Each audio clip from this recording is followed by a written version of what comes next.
Hello students, welcome back. आज हम लोग बात करेंगे लीडरशिप के बारे में कि मैनेजमेंट में लीडरशिप का क्या मतलब होता है, उसके डेफिनेशन, उसके इम्पोर्टेंस, फीचर्स और स्टाइल के बारे में बात करेंगे।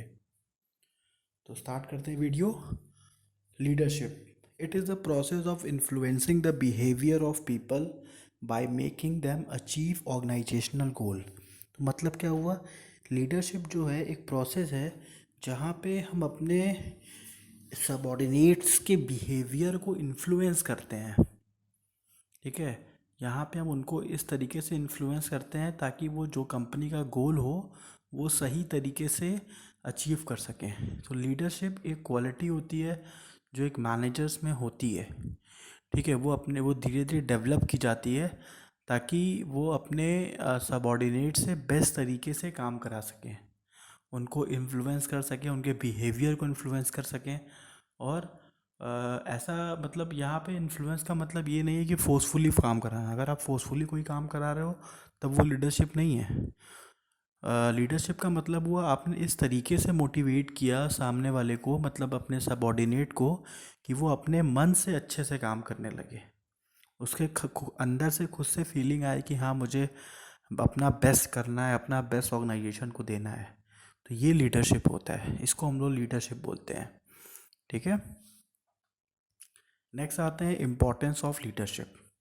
तो लीडरशिप होने के वजह से क्या फ़ायदा मिलते हैं कंपनीज़ को, क्या चेंजेस आते हैं। तो पहला है positive changes. It help to bring about a positive change in the behaviour of the employees for the benefit of the organisation. तो लीडरशिप होने की वजह से एम्प्लॉय के अंदर फ्रस्ट्रेशन नहीं होता कि मैं इस कंपनी में नौकरी कर रहा हूँ तो मुझे काम नहीं करेंगे तो निकाल दिया जाएगा। तो अगर ऐसा किसी एम्प्लॉय के अंदर फीलिंग आ रहा है तो मतलब कंपनी का लीडरशिप स्टाइल नहीं सही है। जो मैनेजर है उसके अंदर लीडरशिप क्वालिटी नहीं है। यहाँ पे एम्प्लॉय के अंदर ये फीलिंग आनी चाहिए कि मैं जिस कंपनी में काम कर रहा हूँ ये मेरी कंपनी है, मैं इतना बेस्ट तरीके से काम करूँगा कि कंपनी में कंपनी का ग्रोथ ही होगा, मेरे तरफ से कंपनी को मैं बेस्ट दूंगा। ऐसा पॉजिटिव चेंज अगर किसी एम्प्लॉयज़ में आ रहा है तो मतलब उस मैनेजर के अंदर लीडरशिप क्वालिटी है, जो कि अपने सबॉर्डिनेट को इस तरीके से सोचने पे मजबूर कर दे रहा है। ठीक है, तो लीडरशिप जो होता है ये फोर्सफुली नहीं होता कि आपने किसी को डांट दिया, आपने किसी को बोल दिया कि नहीं काम करोगे तो निकाल दिया जाएगा, तो ये लीडरशिप नहीं है। लीडरशिप एक ऐसी फीलिंग है आप जो दूसरे के अंदर ले आते हैं, जिसके अंदर एक पॉजिटिव चेंज आता है और वो बंदा ऑटोमेटिक सही डायरेक्शन में वर्क करने लगता है, तो उसको बोलते हैं हम लीडरशिप। नेक्स्ट है personal relation. It help to maintain good personal relation and also help the subordinate in fulfilling their needs. तो इसका क्या मतलब हुआ कि लीडरशिप की वजह से आपके रिलेशन अच्छे हो जाते हैं। मतलब जो आपके सुपीरियर सबॉर्डिनेट के रिलेशन, मैनेजर और सबॉर्डिनेट के रिलेशन बहुत अच्छे हो जाते हैं। क्यों? क्योंकि मैनेजर कहीं ना कहीं एक आइडियल बंदा बन जाता है अपने सबॉर्डिनेट के लिए, वो उसके जैसा बनना चाहता है। ठीक है, लीडरशिप क्वालिटी यही तो बनाता है बाकी मैनेजर्स से एक लीडर वाले मैनेजर को। अगर आपके अंदर लीडरशिप क्वालिटी है, किसी मैनेजर के अंदर लीडरशिप क्वालिटी है, तो उसकी बात लोग अपने आप मानेंगे। ठीक है, तो होता क्या है, उसका एक पर्सनल रिलेशन इतना अच्छा बन जाता है एम्प्लॉयज़ के साथ कि ऑटोमेटिक एम्प्लॉयज़ अच्छा काम करने लगते हैं। तो ये एक तरीके का पर्सनल रिलेशन बिल्डिंग का भी प्रोसेस है कि पर्सनल रिलेशन बहुत अच्छा बन जाता है सबॉर्डिनेट्स का। नेक्स्ट है smooth working. It help to introduce the required changes in the organisation smoothly. अब इसमें क्या करा है कि ये हेल्प करता है इंट्रोड्यूस करने के लिए जो रिक्वायर्ड चेंजेस है। ठीक है, अगर हमको लगता है कि हाँ ये चीज़ हमको चेंज करना है, तो अगर अब कोई मैनेजर इस प्रपोजल को रखेगा तो सबॉर्डिनेट उसको मना भी नहीं करेगा। क्यों? क्योंकि उस मैनेजर के अंदर लीडरशिप क्वालिटी है, उसको पता है कब किससे किस तरीके से बात करना है, किसको किस तरीके से समझाना है, मोटिवेट करना है, ताकि जो भी चेंजेस हमें कंपनी में लाने की ज़रूरत है वो चेंजेस हम आराम से कंपनी में ला सकें। तो कंपनी की जो वर्किंग हो जाती है बहुत स्मूथ हो जाती है। तो हर एक कंपनी चाहती है कि उसके पास ऐसे मैनेजर्स हों जिनके पास लीडरशिप क्वालिटी हो। देखिए, डरा के धमका के तो सभी काम करा लेते हैं, लेकिन डरा के धमका के आप बहुत दिन काम नहीं करा सकते। जब तक आपके अंदर लीडरशिप क्वालिटी नहीं रहेगी, तब तक आप कंपनी के लोगों को लीड नहीं कर सकते। ठीक है, क्योंकि मजबूरी में तो सभी काम कर लेते हैं, लेकिन जब कोई एक ऐसा एम्प्लॉय आया जिसके अच्छे दिन चल रहे हैं, तो फिर उसको कैसे काम कराओगे? तो लीडरशिप एक ऐसी चीज़ है कि आप मजबूर एम्प्लॉय हो, चाहे खुश एम्प्लॉय हो, चाहे जैसा एम्प्लॉय हो, उससे आप वर्क करा सकते हो अच्छे से। तो इसीलिए सारे मैनेजर्स के अंदर लीडरशिप क्वालिटी नहीं होती है, लेकिन सब डेवलप करना चाहते हैं कि लीडरशिप क्वालिटी डेवलप हो जाए तो कंपनीज हमको बहुत पसंद करेंगी। नेक्स्ट आते हैं resolve conflict. It helps to resolve the conflict within the organisation effectively without leading to any problem in working of the organisation.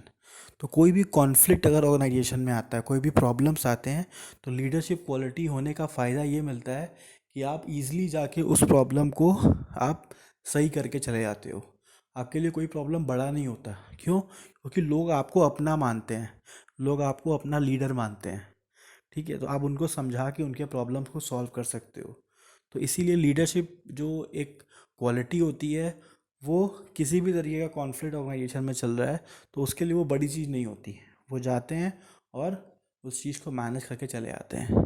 तो कॉन्सेप्ट यहाँ पे ये है कि लीडरशिप क्वालिटी होने की वजह से मैनेजर बहुत अच्छा ग्रोथ करते हैं, क्योंकि कंपनी उसको बहुत पसंद करती है ऐसे मैनेजर्स को, क्योंकि कोई भी प्रॉब्लम हो रहा है वो सॉल्व कर दे रहा है। तो कंपनी को और क्या चाहिए?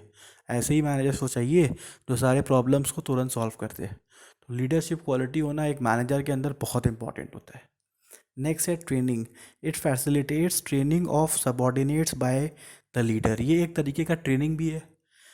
जब आपको आपका सबॉर्डिनेट पसंद करने लगता है, उसको लगता है कि हाँ सर जो बोल रहे हैं वो सही बोल रहे हैं, मेरे अच्छे के लिए बोल रहे हैं, जब उसके अंदर ये फीलिंग आ जाती है, तो एक तरीके से आप उसको ट्रेन करते हो उसका काम करने के लिए। तो कहीं ना कहीं उसकी एक ट्रेनिंग चलने लगती है सबॉर्डिनेट की, और वो धीरे धीरे और अच्छा काम करने लगता है। और जो उसका लीडर होता है वो उसका ट्रेनर बन जाता है, उसको बेटर तरीके से सब ट्रेन करता है, उसको गाइड करता है, तो वो और ज़्यादा अच्छा काम करने लगता है। तो आप समझिए, जो लीडरशिप क्वालिटी होती है, आपको मैनेजमेंट के हर एक फील्ड में आपको इसका पॉजिटिव एक्सपेक्ट ही दिखेगा। नेक्स्ट आते हैं फीचर्स ऑफ लीडरशिप। क्या फीचर्स होता है? Leadership is a continuous process. तो ये कंटिन्यूअस प्रोसेस है, ऐसा नहीं किसी एक प्रोजेक्ट में हमने लीडरशिप दिखाई, दूसरे प्रोजेक्ट में हमारी लीडरशिप ख़त्म हो गई। ऐसा नहीं, जिस भी मैनेजर की लीडरशिप क्वालिटी होती है वो सारे ही प्रोजेक्ट्स में अच्छा काम करते हैं, और वो पूरे कंपनी में ही अच्छा काम करते हैं, और कंपनी भी उनको पसंद करती है। Leadership is an effective tool to achieve common goal of the organisation. तो ये एक इफ़ेक्टिव टूल होता है कंपनी के कॉमन गोल को अचीव करना। क्यों? क्योंकि यहाँ पे किसी के ऊपर हम फोर्स नहीं डालते। ठीक है, हम यहाँ पे एक तरीके से लोगों को समझा के लोगों को अपने साइड करके काम करवाते हैं, तो लोगों को पता भी नहीं चलता और काम भी हो जाता है। ठीक है, और लोग खुश भी रहते हैं। तो अगर इतनी चीज़ें पॉजिटिव होंगी तो आपकी कंपनी कोई छोड़ के जाएगा ही नहीं। ठीक है, तो इसको बड़ा ही इफ़ेक्टिव तरीका बोला गया है कि कोई भी ऑर्गेनाइजेशन के कॉमन गोल को अचीव करने का। नेक्स्ट आते हैं leadership reflect the interpersonal relation between the leader and the follower. तो एक तरीके का एक लिंक हो जाता है, इंटरपर्सनल रिलेशनशिप बन जाता है आपका अपने लीडर के साथ। आप उसको अपने मन में ही मानने लगते हो कि हाँ ये जो सर हमारे जो कहेंगे वो सही कहेंगे। तो ऐसे लीडरशिप क्वालिटी आप फोर्सफुली आपके अंदर नहीं आती है, आपको खुद से अंदर से फीलिंग आती है कि हाँ ये जो बंदा है ये मेरे हक की बात कर रहा है, मेरे अच्छे के लिए बोल रहा है। तो एक आपका इंटरपर्सनल रिलेशनशिप बन जाता है, तो आप अपना बेस्ट देना चाहते हो। अगर ऑर्गेनाइजेशन में जैसे वो बता रहा है आपका लीडर, आपका मैनेजर, आप उसके तरीके से तो काम करते ही हो, प्लस आप जितना अच्छा अपने तरफ से करना चाहते हो वो भी करके दिखाते हो। ठीक है, तो इसका एक फ़ायदा ये भी होता है कि आपका एक इंटरपर्सनल रिलेशनशिप बन जाता है। Leadership seeks to bring about a desired change in the behaviour of others. तो इससे क्या है, लीडरशिप अगर किसी मैनेजर के अंदर है तो उसके अंदर ये क्वालिटी होती है कि वो किसी के अंदर एक डिज़ायर चेंज ला सकता है। मतलब जो वो चेंज चाहता है, अगर उसको लगता है कि सामने वाला बहुत नेगेटिव है तो उसको पॉजिटिव में कन्वर्ट कर देता है। ठीक है, मतलब कंपनी के सही डायरेक्शन में उसको फ्लो करा देता है, ताकि वो भी ग्रोथ करना शुरू कर जाए। देखिए सिंपल सी बात है, आप किसी कंपनी में वर्क कर रहे हो और आप कंपनी में सही तरीके से वर्क नहीं कर रहे हो, नेगेटिवली वर्क कर रहे हो, आपके अंदर नेगेटिव एटीट्यूड है, तो नुकसान आपका ही है। लेकिन जो ये मैनेजर होता है, जो लीडरशिप क्वालिटी वाला मैनेजर होता है, वो कहीं ना कहीं आपको पॉजिटिव डायरेक्शन की तरफ लेके जाता है। तो कहीं ना कहीं वो आपके बेनिफिट के लिए तो सोचता ही है, कंपनी का बेनिफिट तो उसके लिए प्रायोरिटी होता है, लेकिन कहीं ना कहीं वो आपको भी बचाता है, आप अपनी जॉब मत खो इसलिए।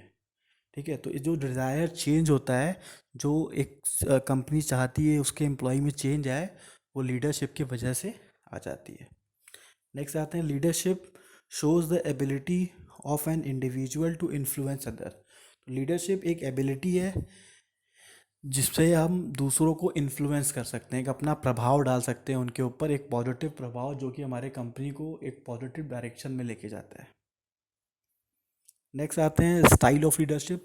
तो तीन तरीके के स्टाइल होते हैं, ऑटोक्रेटिक लीडरशिप, डेमोक्रेटिक लीडरशिप और लेजी फ्रेंड लीडरशिप। ठीक है, अब इसके बारे में हम लोग डिटेल में पढ़ेंगे।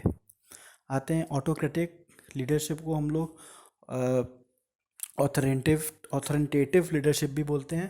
तो ऑटोक्रेटिक लीडरशिप होता क्या है समझते हैं। Autocratic leadership is the one who believes in centralising control in his own hand. मतलब ऑटोक्रेटिक लीडरशिप एक ऐसा लीडरशिप होता है जहाँ पे जो लीडर होता है वो सारी पावर्स अपने पास रखता है और अपने तरफ अपने तरीके से लोगों को कंट्रोल करता है।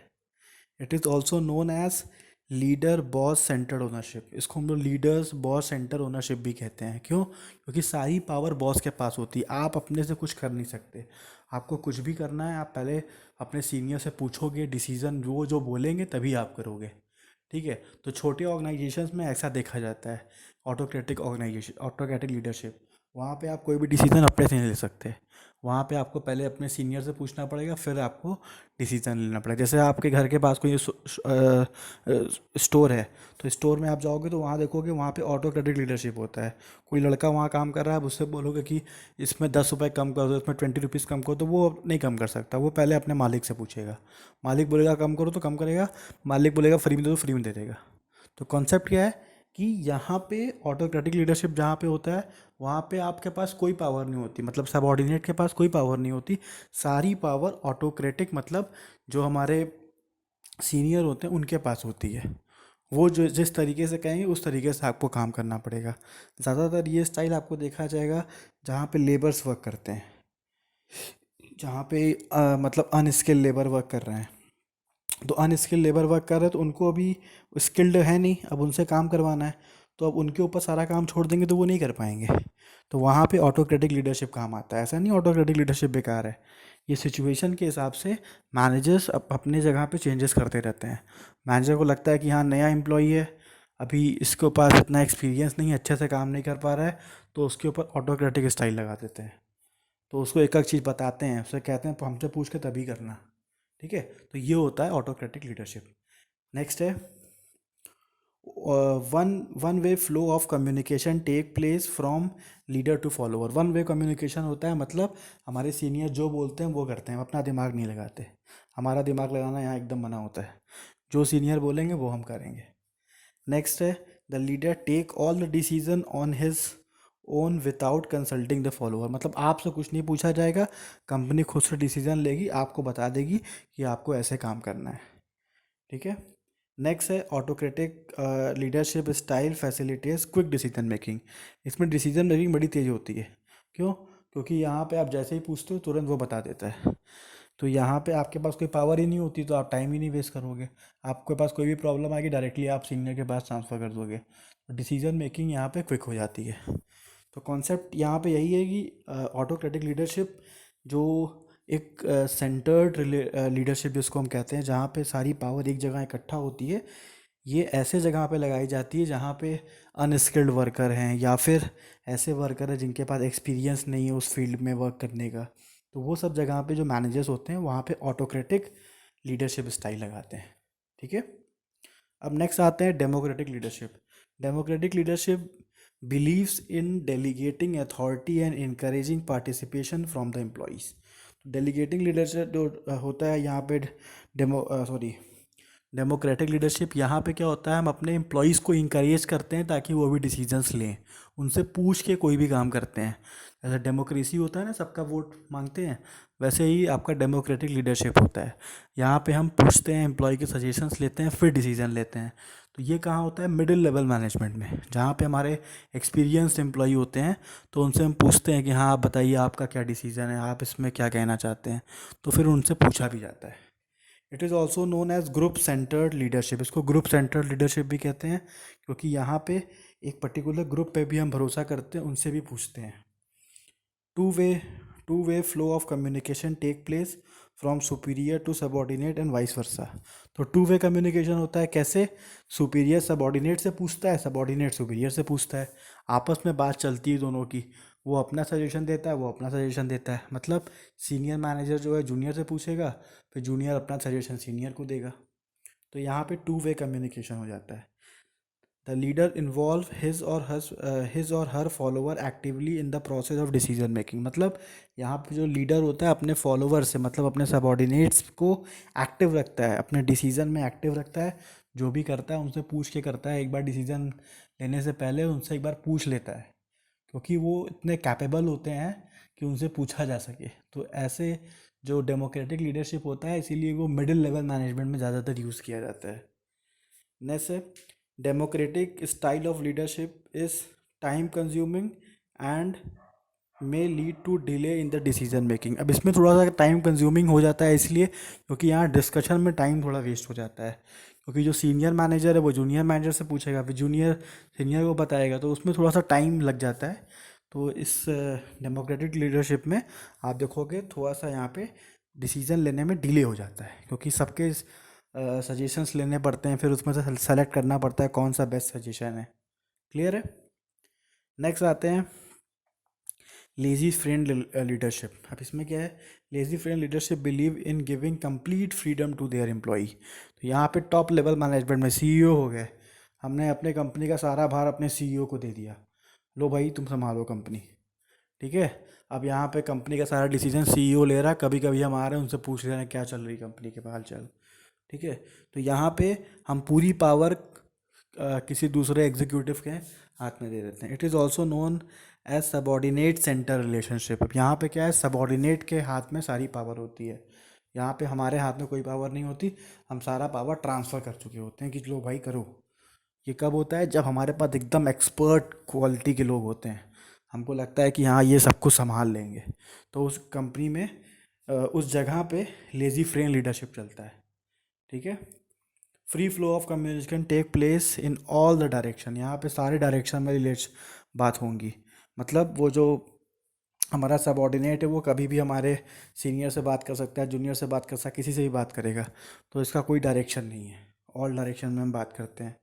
द लीडर अलाउ हिज और हर follower to play more active role in decision making process. तो यहाँ पे क्या है, जो हमारा सीनियर लीडर होता है वो सारी पावर दे देता है सबॉर्डिनेट को, और कहता है आपको जैसे भी डिसीजन लेना है आप एकदम एक्टिव होकर डिसीजन ले लिए, सारा पावर आपके पास है, हमसे पूछने की भी ज़रूरत नहीं है। डेमोक्रेटिक में पूछना था होता ना, सजेशन देना होता था, लेकिन यहाँ पे सजेशन का भी लफड़ा नहीं है, आपको जो अच्छा लगे आप करिए।